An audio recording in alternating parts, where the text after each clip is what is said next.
Salut à tous, ici Mister J et on se voit pour une vidéo assez particulière. On consulte la vidéo appelée Weapon History. Ceux qui savent pas c'est quoi Weapon History, c'est simple. Je vous dirai les origines d'une arme et bien sûr, je vous donnerai toutes les infos nécessaires. Maintenant, on va commencer avec comme catégorie le point américain. Alors, c'est parti. Passons à l'étape de ce que c'est un point américain. Un point américain, ou plus précisément appelé coup de poing américain, est une arme blanche contondante constituée d'une pièce de métal dans laquelle on passe ses doigts dans des cerclages d'acier. Lorsqu'on ferme le poing, la pièce de métal vient donc en prolongement des excroissances des articulations osseuses. Donc en gros, c'est une sorte d'exosquelette, comme on peut dire. Si on frappe quelqu'un avec un coup de poing américain, c'est le métal qui vient d'abord en contact avec, je vous cite, les caractéristiques suivantes. La surface de contact étant petite, la force est très concentrée et l'impact plus efficace qu'à point nu. Donc en gros, la force de frappe avec un poing américain est plus prolongée que quand on met un coup de poing basique. Et le corps de l'âme transmet l'impact à la paume dont les os sont plus solides que ceux des doigts. Donc en gros, la paume, si vous savez pas c'est quoi, c'est ici. C'est ici la paume. Normalement, la paume et l'os est plus solide que nos doigts, comme on peut constater. Donc en gros, c'est la paume des mains qui vient faire une sorte d'airbag. Et la personne qui frappe a moins peur de s'endommager les mains en frappant, ce qui lui permet de frapper d'autant plus fort. Donc en gros, pour tous ceux qui ne savent pas c'est quoi ce langage, je vous explique d'un point bref. En gros, on peut frapper encore plus fort sans s'endommager les mains. Et quand on frappe, c'est la paume qui fait preuve d'airbag. Donc en gros, on a moins peur de se faire mal en frappant avec un poing américain qu'en frappant à main nue. Car c'est vrai que quand on frappe à main nue, on peut se casser les doigts et tout. Ça m'est déjà arrivé. Et je vous promets, je ne le souhaite à personne. Passons à l'étape historique. C'est parti. Cette arme, le poing américain, eut beaucoup d'avantages lors de guerres. Comme par exemple, comme les fusils à plusieurs répétitions ainsi que les revolvers à 6 coups et les armes, fut longue à recharger. Et vous savez que quand vous êtes équipé d'un couteau, vous n'avez pas beaucoup d'espace pour recharger. Et surtout qu'après, vous êtes obligé à chaque fois de faire des coups comme ça, des coups d'estoc, ou bien planter comme ça. Qu'avec le poing américain, on pouvait frapper jusqu'à ce que l'on s'en suive. De base, avant, les poings américains étaient faits en plomb.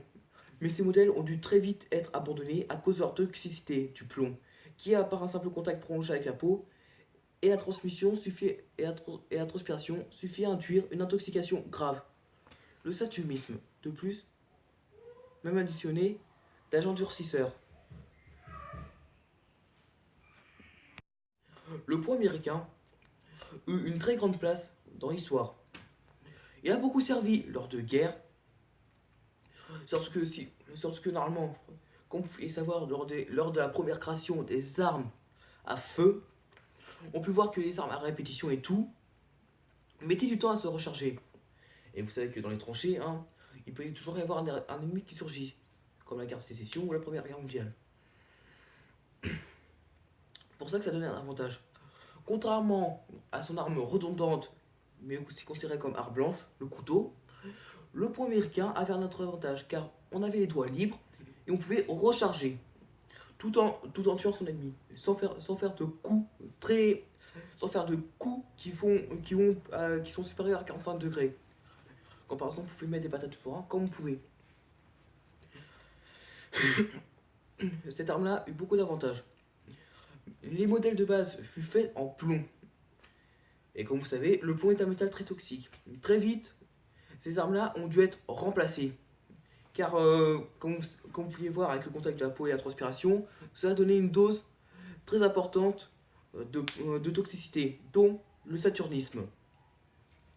Et dû à la durcification aussi et tout, enfin, et le reste, comme on peut constater, on peut constater qu'il y a eu de l'arsenic et de l'antimoine, comme c'était généralement le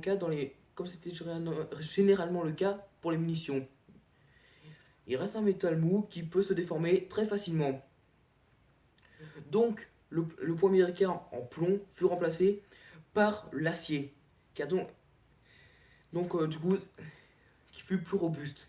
Cette arme a fait partie de l'armement réglementaire du soldat de cette époque. Au cours de la première, on va passer à l'étape de la Première Guerre mondiale.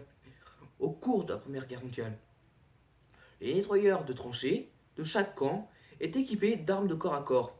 Celles de l'armée américaine étaient des dagues équipées de poignées protégeantes. Donc en gros, les couteaux poing américains.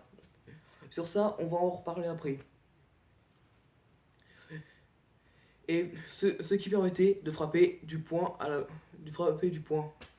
fin de la guerre, il fut permis à ces soldats de garder ces armes en souvenir, mais leur lame fut brisée à ras. Cette arme est apparue en France à partir de la Première Guerre mondiale sous la forme d'un poignard de combat. Elle arriva en masse avec le débarquement des Alliés, bien qu'interdite par la Convention de Genève. Tous ceux qui ne savent pas c'est quoi la Convention de Genève, c'est une convention qui explique quelles sont les armes à utiliser en cas de guerre et quelles sont les armes qui sont interdites. Donc en gros, comme on peut constater, les conventions de Genève fut bien avant. Malgré que ça faisait souvent partie des effets personnels du soldat. Maintenant, passons à l'étape de la législation. C'est parti! Passons côté législation.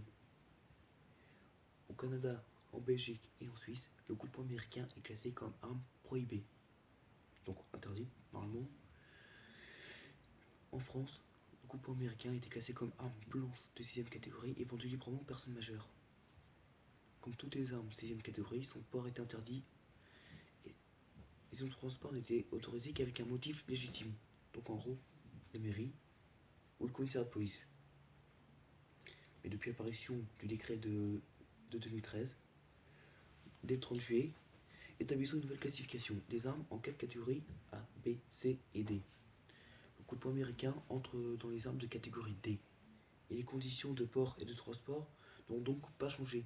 Ceci reste toujours la même chose, même si les catégories ont changé. Donc maintenant,